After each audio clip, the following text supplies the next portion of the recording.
In the quiet moments before a storm breaks, there is often a feeling, an instinctive hush in the air, a tightening somewhere just beneath the ribs that warns you life is about to change in ways you never planned for. I felt that sensation the night everything began, though I didn't yet understand what it meant. I was halfway through slipping on my coat, preparing to drive to my sister's house for Sunday dinner, when my phone buzzed sharply on the counter. 3 missed calls from my lawyer, Daniel Price. Then a text appeared, short and urgent enough to pulse like a warning siren. "Nora, call me now.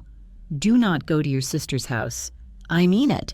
For a few seconds, I stood perfectly still, one arm threaded through my sleeve as though freezing would somehow slow whatever danger had already begun moving toward me. Claire had been inviting me all week, insisting she was making roast chicken the way Mom used to. I had almost smiled at that, almost let nostalgia soften me, but Daniel's message pierced through all the warmth I had let myself believe in, and suddenly the kitchen felt colder, my own breath sharp. When I called him back, he answered on the first ring, his voice low and tense as he asked, "Where are you?" I told him I was home, confused, and he exhaled with an urgency that made my stomach knot. "Good. Lock your doors. I'm on my way. There's something you need to see, something about Claire and your inheritance." Just like that, dinner became danger, and the dull ache of unease began blooming into something darker. When Daniel arrived barely 20 minutes later, he stepped into my kitchen with the grim heaviness of someone who had practiced this conversation many times before, finally speaking it aloud. He didn't comment on the weather or offer polite nods. Instead, he placed a thick brown envelope on my table, his expression tight enough to make the room feel small. When I asked him what was happening, he took a slow breath and said the words that rearranged the ground beneath me. 3 days earlier, Claire and her husband Marcus had filed a petition with the Court of Protection to have me declared mentally incompetent. I stared at him, waiting for the punchline, the laugh, the explanation that this was some strange misunderstanding, but he only opened the envelope and began laying out documents like evidence in a case I never agreed to be part of. They had affidavits, twisted fragments of my life taken out of context. They had a note from Dr. Leonard Shaw mentioning my trouble sleeping during the winter. They had a statement from Mrs. Dottie Graham claiming she saw me disoriented while taking out the trash. On a day I'd had the flu so severely, I nearly fainted in my driveway. Each piece of paper felt like a betrayal documented, a memory turned against me. And then Daniel turned his laptop around to reveal the appraisal for my parents' properties. The number flashed like a verdict, $5.1 million. My inheritance, my half, had become the centerpiece of their plan. I felt my pulse thudding in my throat, disbelief tangling with heartbreak as I whispered, "Claire wants to declare me incompetent to take the estate." Daniel met my gaze with a steadiness that hurt. "Yes. If they succeed, they become your legal guardians. They control everything, your home, your accounts, even your medical decisions." I sank into my chair, feeling the weight of every memory I had of Claire sitting across from me at this very table, laughing, advising, promising we would always protect each other. Now those memories tasted like ashes. Daniel explained the steps we needed to take, independent evaluation, daily logs, absolute secrecy, but his voice felt distant, muffled by the roaring realization that someone I loved had quietly built a world where I was helpless. That night, as the first flakes of snow drifted past the windows, I realized something colder had already settled inside me. Blood may share history, but it does not always share loyalty, and sometimes it becomes the very weapon pointed at your life. And for the first time, I felt the stirrings of something sharper than fear, a quiet rising determination not to be erased. The days that followed felt like walking through the shadow of a life I used to recognize, every familiar detail tinged with suspicion. Daniel instructed me to begin documenting everything, explaining gently but firmly that structure was now my shield. "Every meal, every errand, every conversation," he said, his voice steady with purpose. If they claim forgetfulness, we counter with consistency. So I wrote. I filled pages with timestamps and notes, with the mundane rhythm of my days, building a quiet archive of my own stability. At first it felt absurd, as though I were auditioning for the role of a person capable of living her own life. But as the week passed, the act of recording each detail became its own kind of grounding, a way to reclaim space in a world that someone else had tried to label for me. Then came the evaluation with Dr. Serena Kwan, a woman whose calm presence filled the room like warm light. Her office smelled faintly of eucalyptus, and she spoke to me with a compassion that never felt patronizing. She asked me to recall sequences, interpret sayings, solve small puzzles that tested the edges of memory and judgment. I answered each one with clarity sharpened by both preparation and indignation. When she closed her notebook, she gave me a soft, sincere smile and said, "Ms. Hayes, you're as mentally strong as anyone I've assessed this year. I'll send my full report to Mr. Price within 48 hours. But my greatest challenge wasn't paperwork or tests. It was Claire. Pretending around her required a steadiness I wasn't sure I still possessed. When she called midweek, her voice carried that familiar sweetness she used to reserve for family birthdays and holidays, yet now it felt syrup-thick, artificial. "Nora, I felt terrible you didn't come last Sunday," she said, her tone softening in a way that once would have disarmed me. "Why don't we try again this weekend? I'll make your favorite lasagna, and if you could bring those estate documents we talked about, I'll help you sort through them. I know how confusing legal language can be." My hand tightened around the phone, the pressure grounding me as I forced a light laugh and agreed, even though every instinct screamed to hang up. After we ended the call, I immediately messaged Daniel, who replied within minutes, "Do not bring any documents. They may try to record or provoke confusion. Keep things normal. Too normal."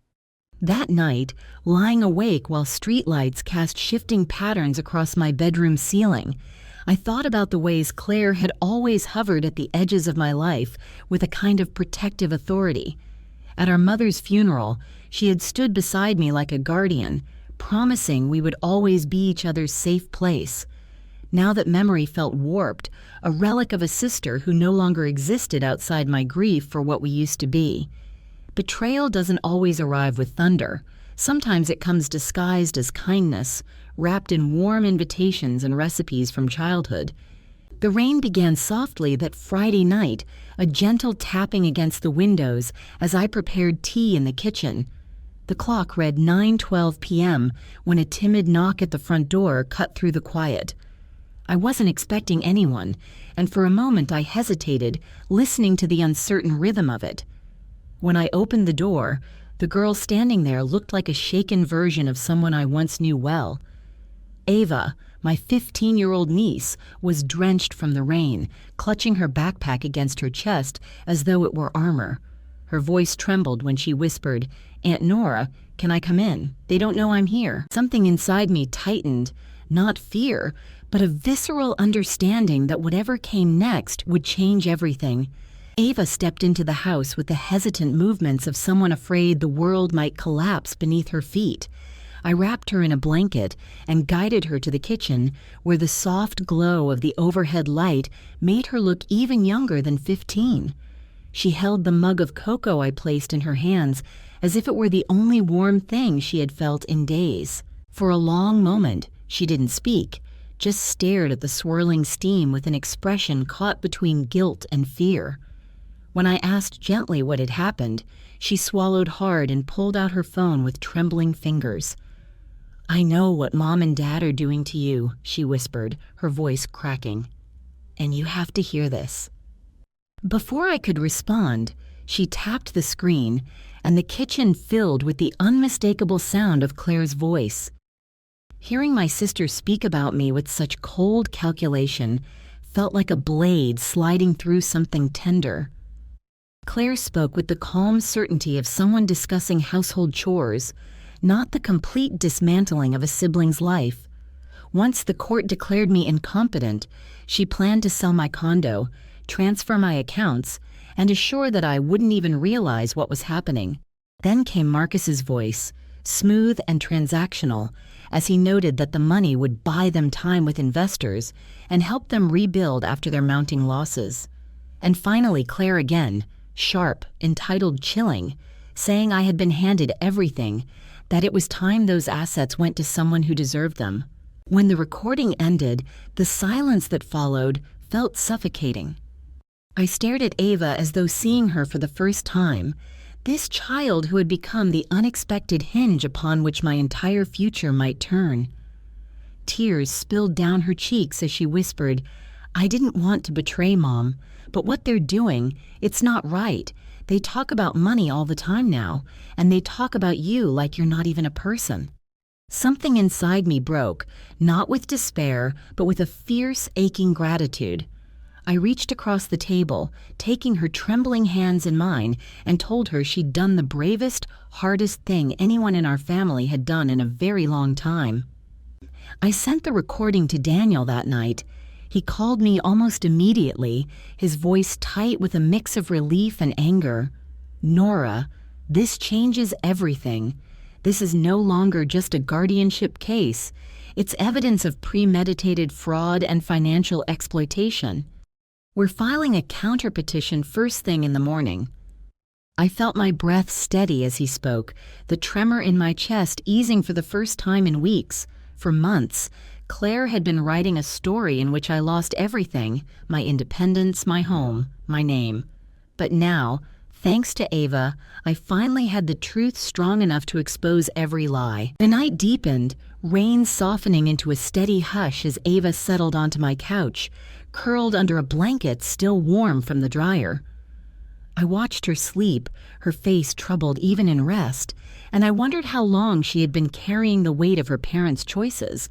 She was a child caught between loyalty and conscience, and she had chosen truth.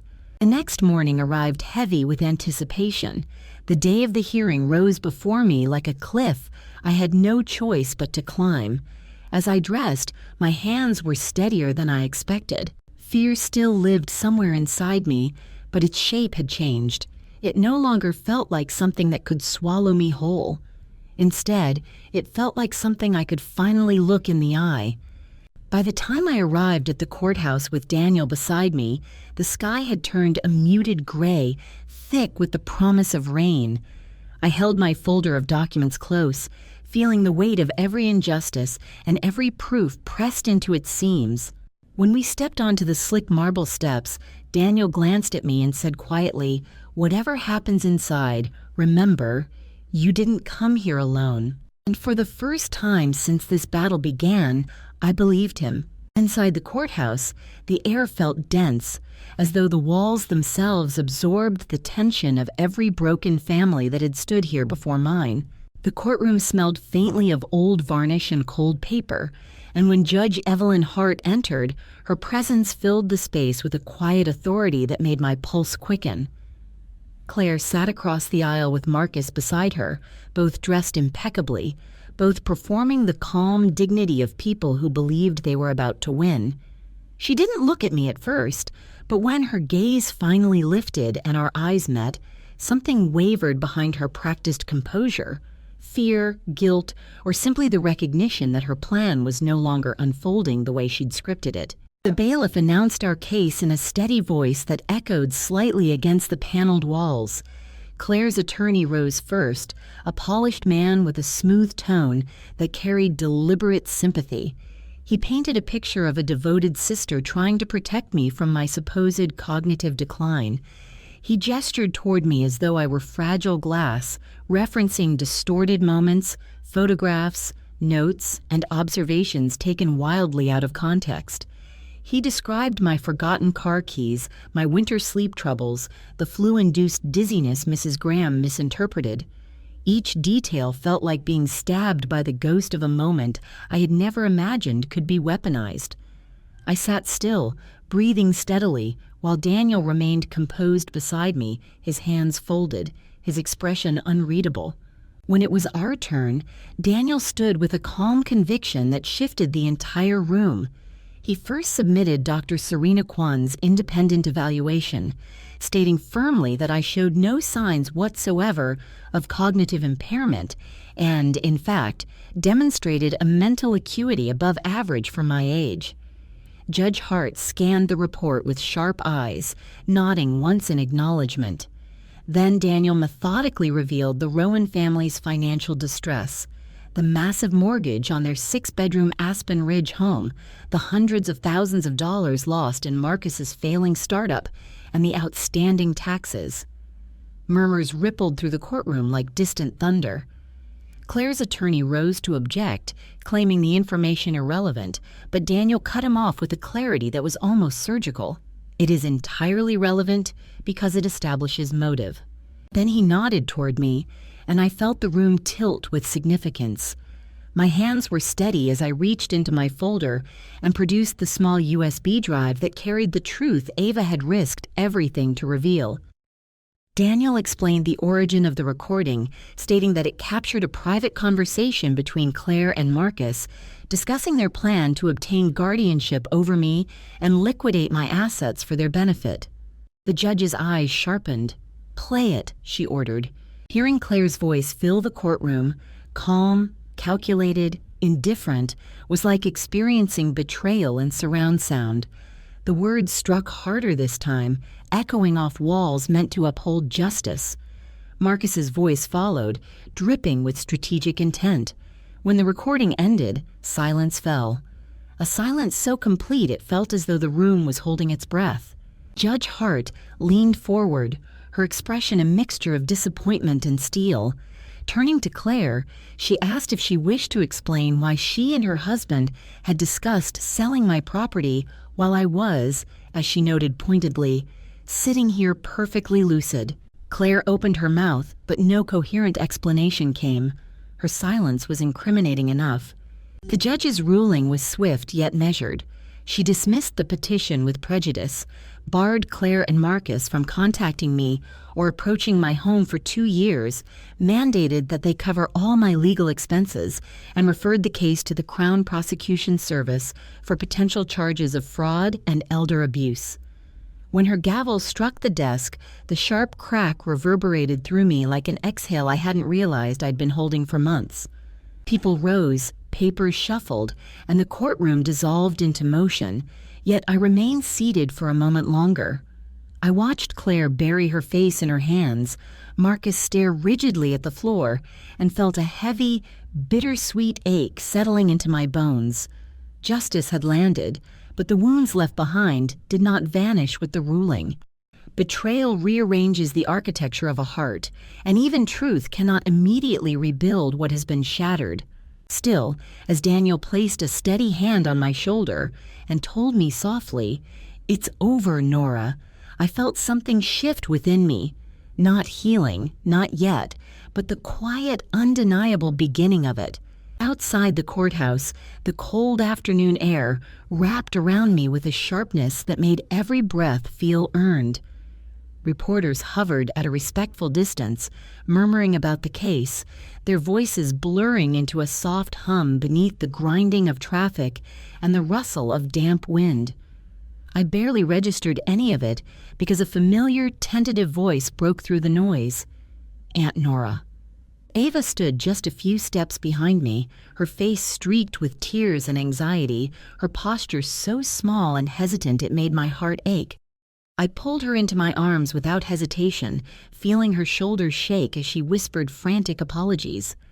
I cupped her cheeks, telling her she had nothing, absolutely nothing, to be sorry for, that she had shown more courage than most adults ever could. When she clung to me, I realized she wasn't just seeking comfort, she was seeking safety. Daniel stepped beside us with quiet gravity, explaining that the judge's referral for prosecution was already in motion.